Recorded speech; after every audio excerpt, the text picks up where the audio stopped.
evening po sa bawat isa sa atin. And again, welcome sa ating family altar every Saturday. So kami po ay na-assign for today to share with you ang family altar natin this week.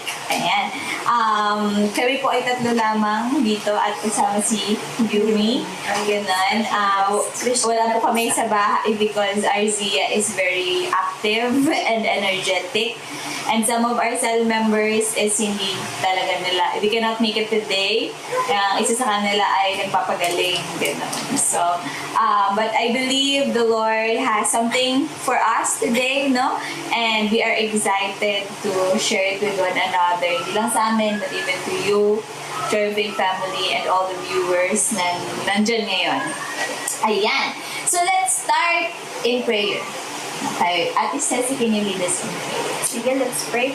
Lord, maraming salamat, Panginoon, sa hapon na ito. Thank you, Father God, for once again giving us the opportunity to commune with you, Father God, to experience your presence and even, Lord God, to enjoy the presence of one another, Father God. Maraming salamat. I pray, Lord God, that you be glorified sa aming gagawin ngayong hapon na ito. We honor you in Jesus' name. Amen. Amen! Ayan. So, tayo ay magpo-praise and worship na at Okay na. ayan, pray na natin. Let's go. Let's go.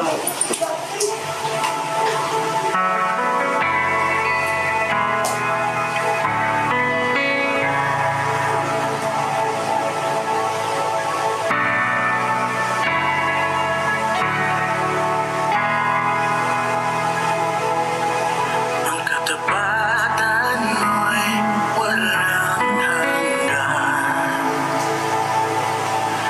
Naglinis ng pusong may kamihan. Kahit ilang beses mang nabigo, ko pa rin ay minahal ng buong buo. Yahweh, Diyos na di nagbabago. Yahweh, ang nagmamayari ng aking puso.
Thank you, Lord, for this time, God. And tayo ngayon ay dadako naman, no, sa ating appreciation and thanksgiving.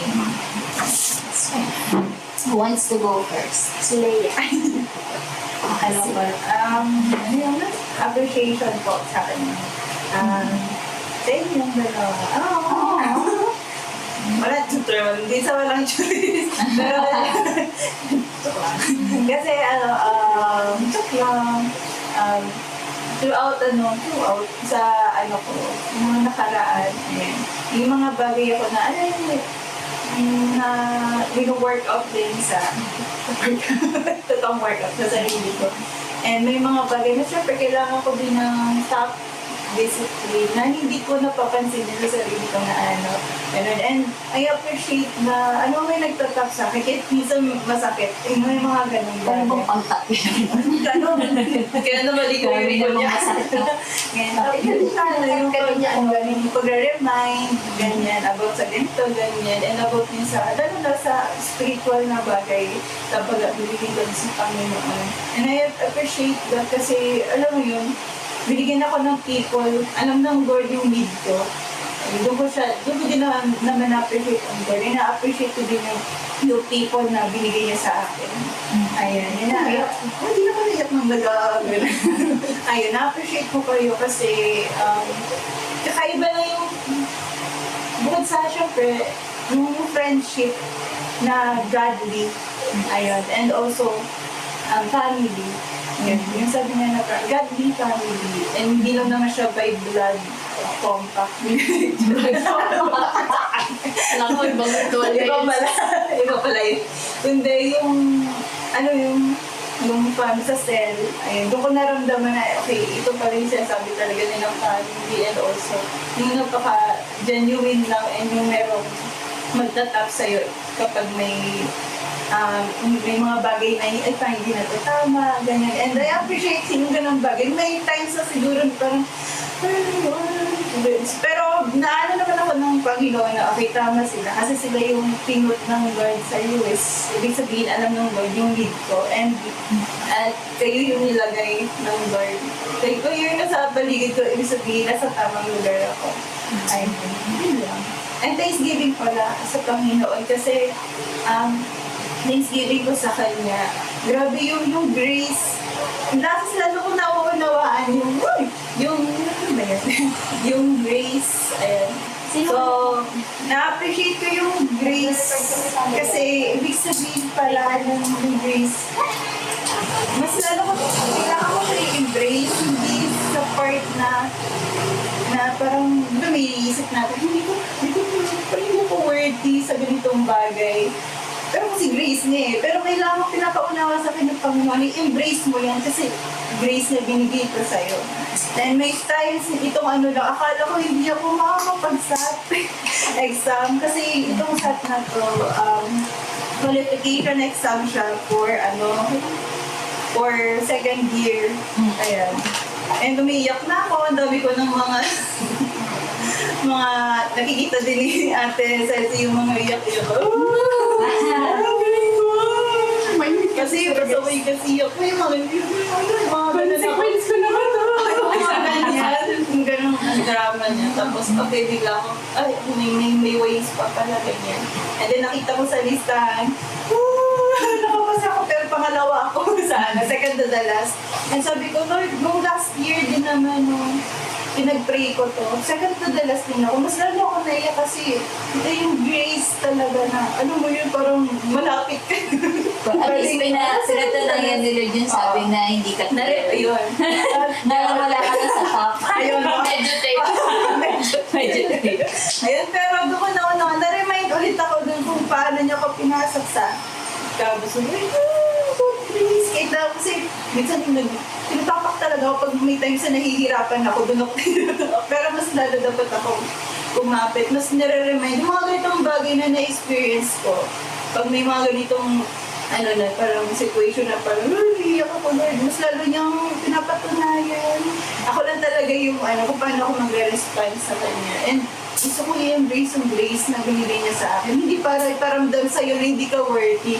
May ganun tayong mga tawag ko nararamdaman minsan kasi hindi ko to work, hindi ako deserve, pero binigay ng Lord eh. So, embrace mo. So, embrace.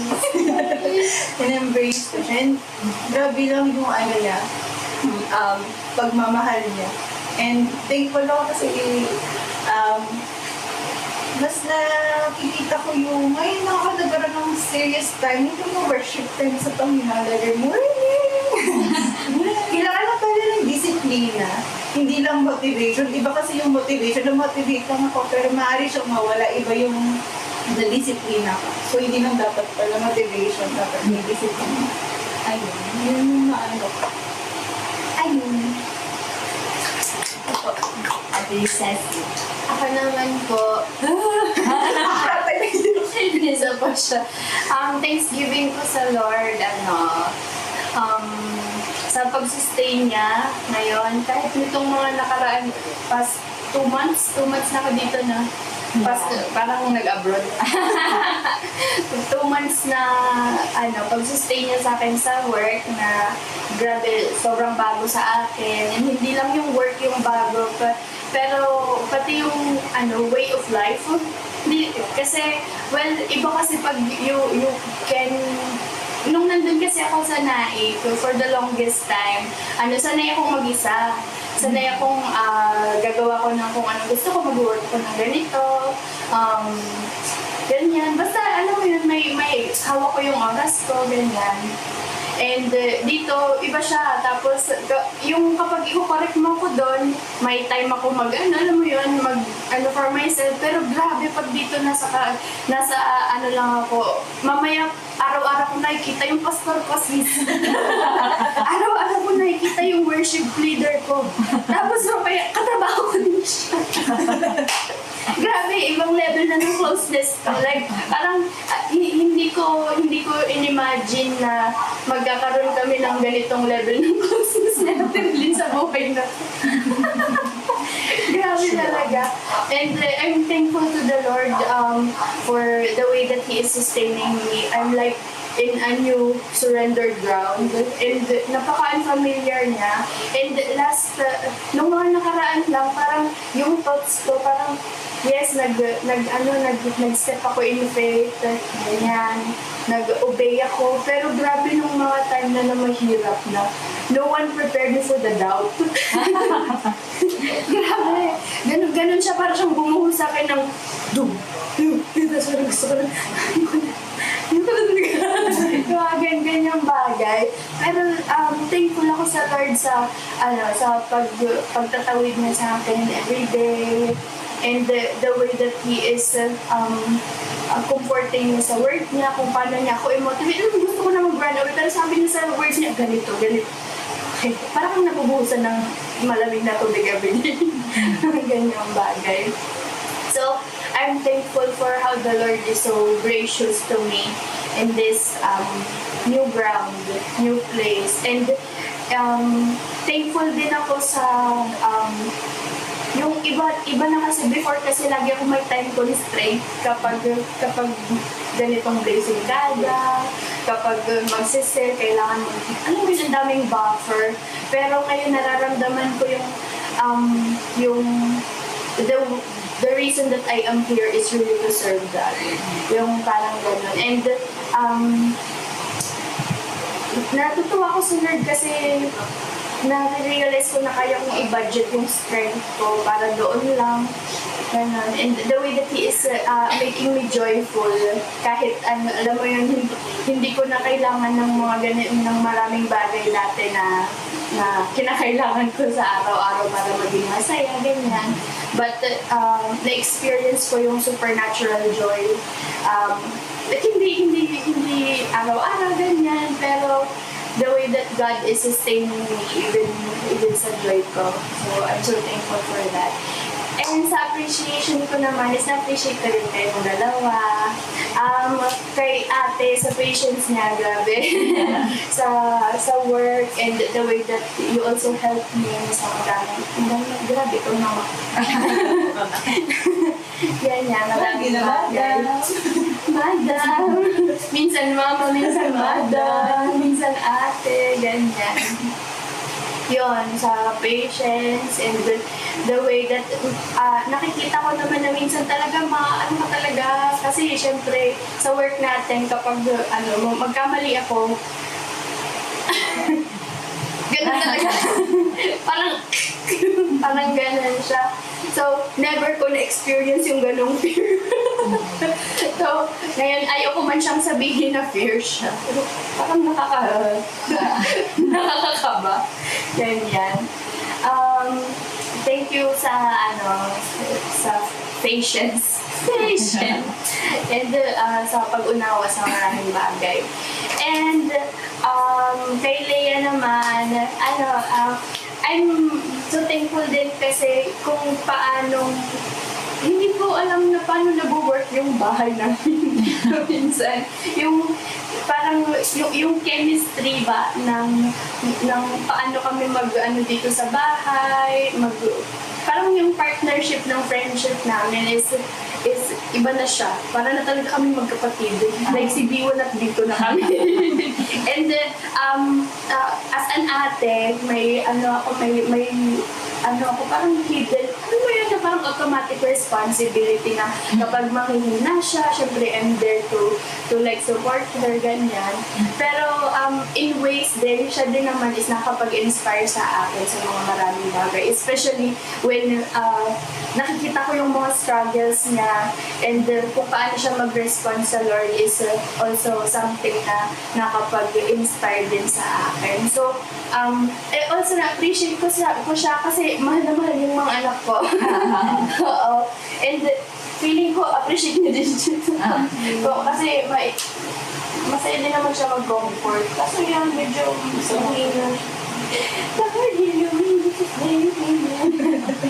Ayan lang po. Salamat sa Lord. And, isa pa, wala siya dito, pero na-appreciate ko si Pastora Emmy. Kasi, pray natin si Pastora Emmy kasi sa mga nararamdaman niya ngayon sa kanyang paa. Pero grabe, anong araw nga pumunta dito si Pastora Emmy? Wednesday. 3 days ko na pong iniisip na kumain ng adobo. Pero nakakain lang ako ng adobo nung dumating siya. At ang sarap ng adobo, guys. So, you will never know. Sorry. Ayun. Thank you, Lord. So, ganun yung basa si Lord sa akin. Adobo. Thank you, Lord. Yan po. Si ate naman. Ako naman, nagpapasalamat din ako sa Lord sa lahat ng strength. And Supernatural na talaga. yes, supernatural. Lahat din to bago sa akin, no? I mean, all the things that is happening at work, gano'n. But hindi ko to, gusto ko din sabihin cases na hindi kita biniblame for whatever is happening, gano'n, sa workplace. Pero kasi it's part of the home office na kailangan talaga siyang i-delegate.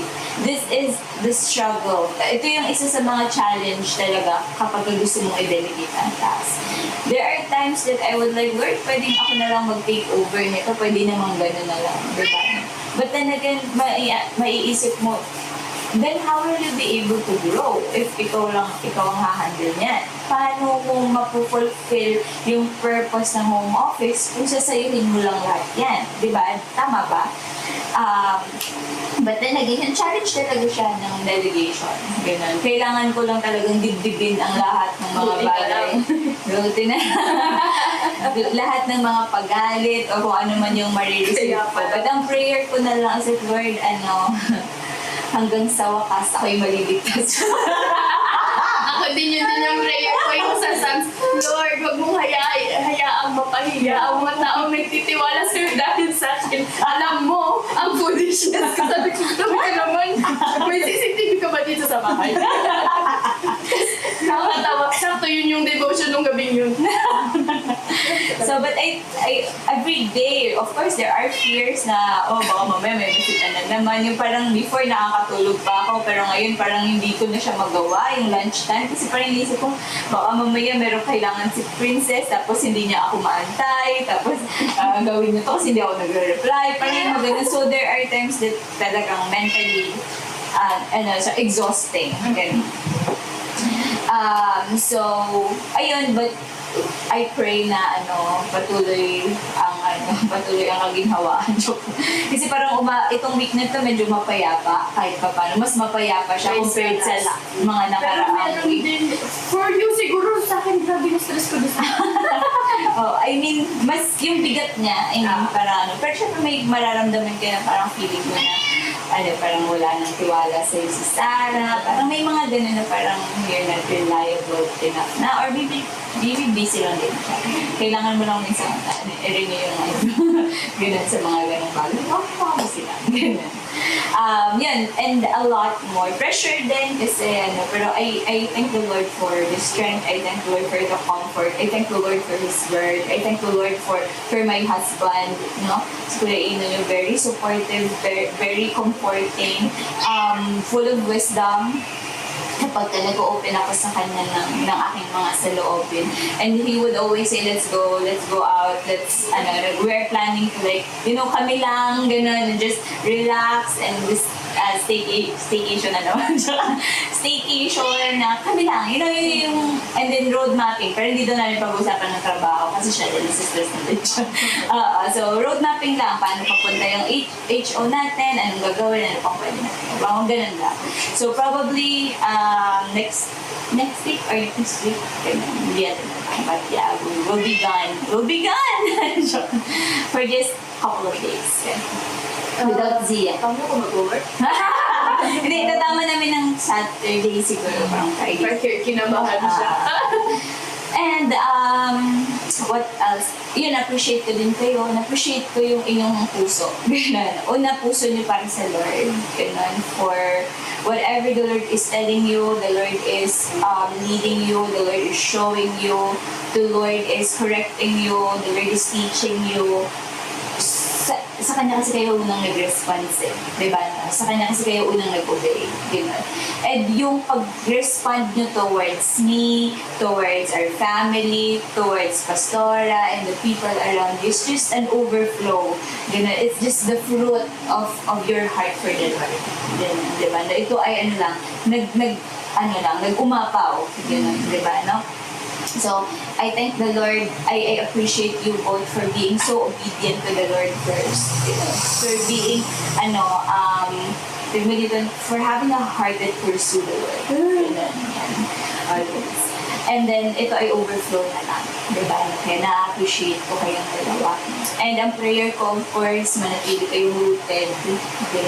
Rooted kayo sa word ni Lord, rooted kayo sa love ni Lord, rooted kayo sa grace ni Lord. Gusto ko yung ganun siya niya. Yung embracing the grace. Kasi yun yung grace talaga eh. Hindi ka talaga deserving. Yun yung pinaka talaga ng grace. Hindi mo to deserve, pero binigay ko sa'yo. Hindi mo to deserve, wala kang pwedeng gawin para ma-deserve mo to, pero binigay ko sa'yo. Ganun yung grace. That's how we live. That's our life when we received and accepted the Lord Jesus Christ. So, ayun. Na-appreciate ko din yung anak ko, si Zia, for making, me happy, my heart happy. Breather ko talaga siya. Ganun. And then, yung tipong yung simple niya, hi, Mommy! I miss you, Mommy! Mga ganun. Grabe. Punong-puno yung puso ko. Yung na-drain ka kanina, tapos nakita mo siya, okay na po. Ma-charge ka. Grabe. Yeah, of course, our family, Pastora Emmy, despite ng kanyang mga nararamdaman, is really, andyan pa rin yung pag-check up niya on us, ganun, check up on their family, how's Zia, how's everyone, parang ganun, diba? So, I appreciate it super ang ating Pastora. And Pastora Blessa, and our pastors, na-appreciate Pastor Benjo, Pastor Lou, and Pastor Marlon for their dedication, lalo na sa campus ministry. Na nakikita natin yung mga posts nila, nakikita natin yung share nila ng very inspiring bilang mga pastors nila. reminding us na, hey, hindi lang umiikot sa pagtatrabaho ang ating buhay, di ba, na pamilya ang ating buhay, but really our purpose and calling is to really share the gospel of the Lord Jesus Christ. Ayan, so what's to start with, word? Oh, ikaw na lang ulit. Ay, Tagal na lang. oo nga, maganda. Akin na naman. Sa... Romans 10 Romans kasi 10 Saturday ngayon. Saturday. Ay, live na live. Saturday ngayon. Yes. Yes. Yes. Ilaw po yan, ilaw. Share the light. Pero 6 p.m. na guys. Share na talaga. Okay, but you wear the light eh. Yan sa Romans 10:1 verse 2, 4. Yan, sabi dito, si Paul pa rin po ito. Sabi niya, Dear brothers and sisters, the longing of my heart and my prayer to God is for the people of Israel to be saved. I know what enthusiasm we have for God, but it is misdirected zeal. Sabi-sabihin daw po ng misdirected zeal, so kanina, inappropriate, misguided. Ayan. So, they have enthusiasm, yung kay God, to pursue God, ayan. Pero, misguided, ayan. For they don't understand God's way of making people right with Himself.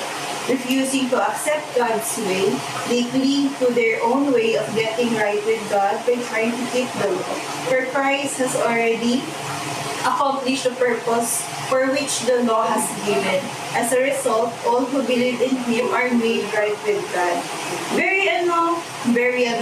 Ngayon ko lang siya, parang nabasa. Bakit gano'n? Pero siguro kasi dito sa verse na to, mas nangingibabaw yung, familiar na tayo sa faith comes from hearing and hearing the word of God. So, ito na ako.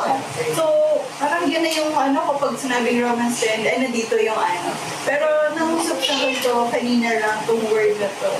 Grabe, sabi dun, I know what enthusiasm they have for God, pero misguided. So, pwede pala yun. Ayan, pero naniniwala ko that time, siguro nung mga time na to kay Paul, siguro walang mga leaders talaga na dun sa mga tao na yun, na ganito yung tama, ganito dapat may relationship tayo kay God, ganito. Though meron sa enthusiasm na naniniwala sila kay God, pero in their way kung paano, and bilang isang Kristiyano, may mga ganun pa rin pala tayo na feeling ko pag ginawa ko ito, napiplease ko naman si Lord eh. Feeling ko kapag ito yung ginawa ko pag sa career ko or sa pag-aaral ko, feeling ko naman napiplease si Lord. Pero kasi yun ba yung talaga gustong ipagawa ng Panginoon sa atin? Gusto ni Lord na ma-please natin siya, pero ito yung gusto kong gawin niya. Ayun yung naano sa akin. So hindi lang siya sa mga tao na hindi sila nag-guide, kundi sa atin din mismo ng mga Kristiyano na. So, kaya yung importance na merong mga leaders na yung sabi ko kanina na may nagtatak, may nagdidiscipline sa atin na merong nag-ano sa atin, nagtawag doon, nag-encourage sa atin na, ganito yung mga parang hindi na to tama, ganyan. And I appreciate po sa bagay na to kasi ganun naglulong yung heart niya, hindi lang yung sarili niya. And kilala naman natin si Paul kung ano yung background niya. Pero grabe yung gusto ko yung puso talaga ni Paul. Mas lalo ko siyang, parang girly naman na-appreciate ko siya, pero mas lalo kong nauunawaan yung kung paano na lang niya nakilala si Jesus. Ganun. And gusto ko din ng ganung klaseng heart na yung naglolong din na hindi lang para sa akin yung salvation ko, kundi para din sa iba. Ganun. And to correct din also yung sa sarili natin na though Kristiyano naman ako, nagbabasa naman ako ng word, pero kailangan ko pang talagang i-ask yung Holy Spirit kung ano ba talaga yung sinasabi niya dito, hindi lang sa kung ano yung knowledge ko, kundi pwede ding magtanong. Ayun lang, mga bagay, pwede din mag-search naman, pwede din magtanong sa mga pastors natin, lalo sa atin, mga doon malalapit tayo sa mga leaders natin. Hindi siya something na nakakahiya. Actually, it's a opportunity na kung may mga confusion o kung hindi ka na gumawa sa sarili mo version ng diba? So, at least guided tayo. Ganun. Oblea. Play. Ayun. So, ayun, na-appreciate ko lang. And gusto ko din yung, gusto ko tayo, yung heart niya, yung longing of my heart and prayer to people. And ganun papalapit sa Panginoon. And naniniwala ko kasi iba talaga yung relationship niya talaga kay Jesus that time. Ikaw pa naman marinig ko yung boses ni God, ni Jesus. Wow. Ayun, yun lang po. Supernatural experience. Ako naman po, yung aking kung isi-share is from verse 12 hanggang 15. So sabi dito, so then, faith eliminates the distinction between Jew and non-Jew, for He is the same Lord for all people. And He has enough treasures to lavish generously upon all who call on Him. And it's true, everyone who calls on the Lord's name will experience new life. So grabe, the Lord has some good things in store for all people, Jew ka man or Gentile. So hindi na siya naging parang partial dun sa pagbibigay niya ng pagmamahal, no, sa mga tao, kahit na special niya talagang tinuran yung Israel, bayang Israel. Pero dahil nga sa naging heart ng Israel, no, that walang faith yung yung enthusiasm nila for God, but on the righteousness that they can do, no, nagbukas siya ng door para sa mga non-Jews, no. So, yun yung part na yun. And sa 14, but how can people, sabi niya dito, parang yun sa akin, but how can people call on Him for help if they have not yet believed? And how can they believe in one who they've not heard of? No? And how can they hear the message of life if there is no one to proclaim it? And how can the message be proclaimed if the messengers have yet to be sent? So, paano kung nandito lang sila? Kung nandito lang ako, so parang mas personal. 15, and how can the message be proclaimed if the messengers have yet to be sent? That's why the scriptures say, how welcome is the arrival of those proclaiming the joyful news of peace and of good things to come. So, it was a reminder for me na ito yung desire ng Lord for all these people na maaaring hindi pa natin nami-meet as a cell, no, na po bilang isang cell leader, which is yun naman talaga yung desire natin, no. There is such good message maging sa family ko. Yun yung thought ko kasi syempre when we are growing in the Lord, ang una nating desire is masave talaga yung family natin, right? And yun, ito yung grabe napakagandang good news, no, na in-store ng Lord. Pero paano kung hindi tayo gagalaw? It's not like kapag hindi ako gumalaw, hindi gagalaw yung gospel. Pero in yung heart ng helping, pero di ba when we love someone, we wanna help them. We wanna do everything para to make their lives better, mga ganyang bagay, no? And that's how I can only respond to the Lord in helping Him share yung desire niya for all these people. So, yun yung naging sa akin, yung nag-impress sa akin. And yung encouragement niya naman din sa akin. Kasi, di ba, sa maraming years na naging Christian tayo, yung mga ibang tao na na-meet natin, hindi talaga sila nag-stay. Maraming reasons kung bakit. And maraming beses that we have been rejected at yung mga rejection na yun is nag-hurt din talaga sa atin because we are people, no? And then, ang daming doubts na after nun, bakit ganito, bakit ganyan, pero although hindi naman talaga because of us, no, palagi, it's our fault. And well, hindi naman dahil sa atin, dahil sila maniniwala, but because of the love of Jesus, di ba?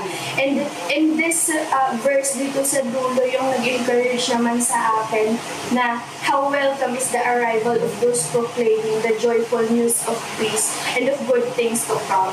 Sa ibang translation, how beautiful are the feet of those who bring good news. And yung paano siya naging encouragement sa akin is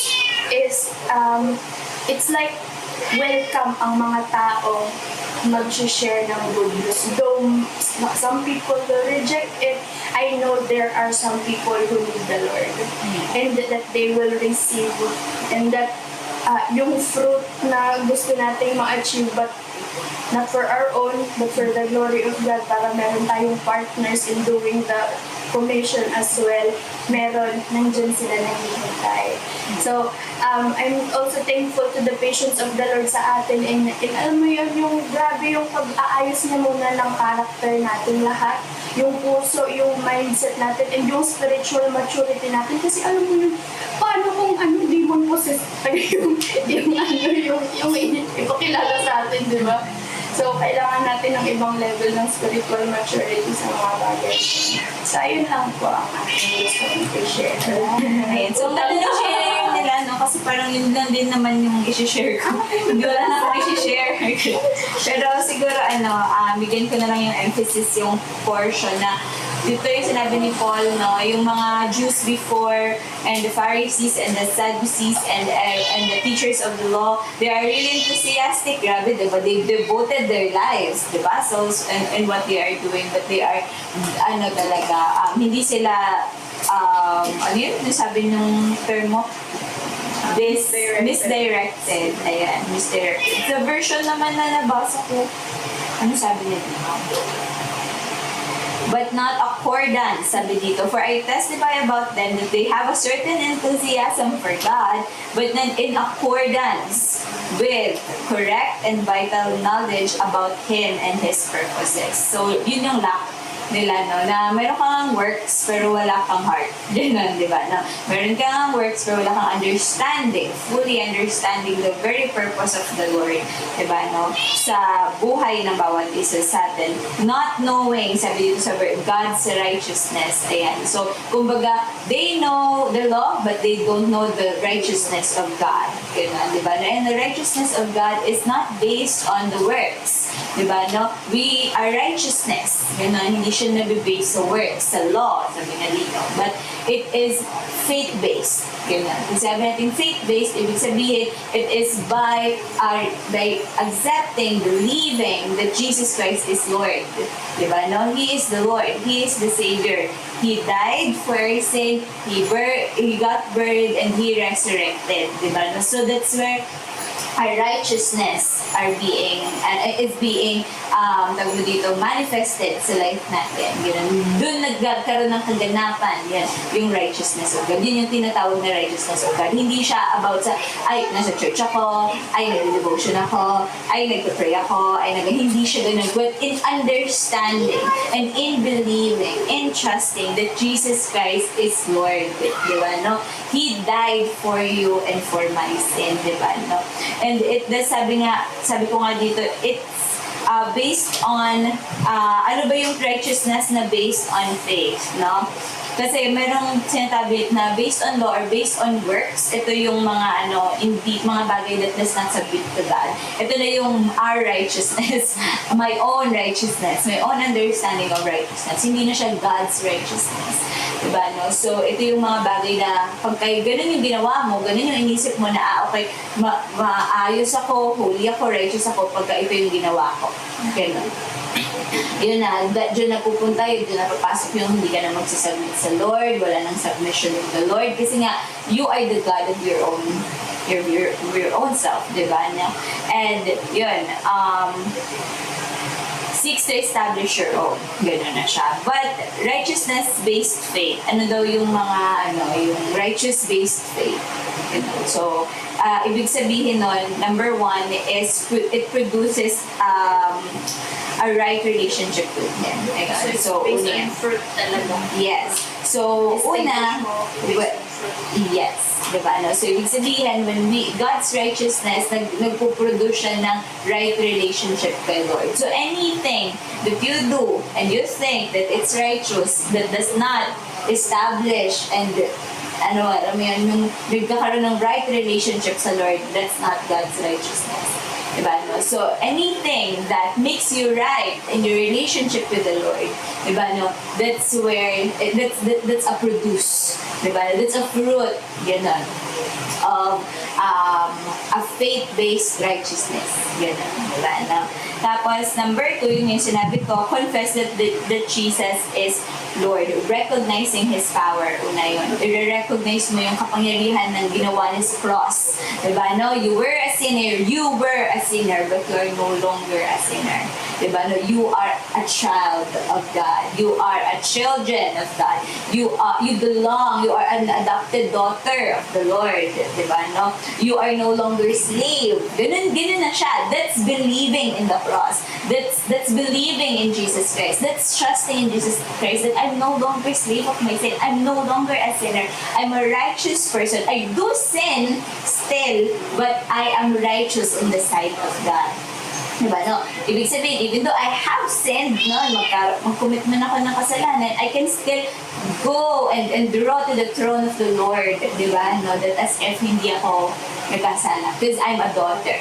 But You know? not to mislead yung people din na nanikikinig. It's not willingly sinning. Yes, it's not willingly sinning, ha? Iba yun. Iba yung intentional sa pagsisino. Yung tipong, alam mo yun, yung, oh my gosh, hindi ko na, naka-offend ako or hindi ko nabantayan. Hindi ko nabantayan yung words ko. Hindi ko nabantayan. Yes, something like that. Diba, no? And God raised Him from the dead. Yun. There's power in the resurrection of the Lord. There's power in believing in Jesus. There's power in the blood of Jesus. There's power in the name of Jesus. So that is God's righteousness. Diba? No? Yun yung faith-based na righteousness. And of course, the person believes in his heart that the death of Jesus Christ has justified us. Yun na yan.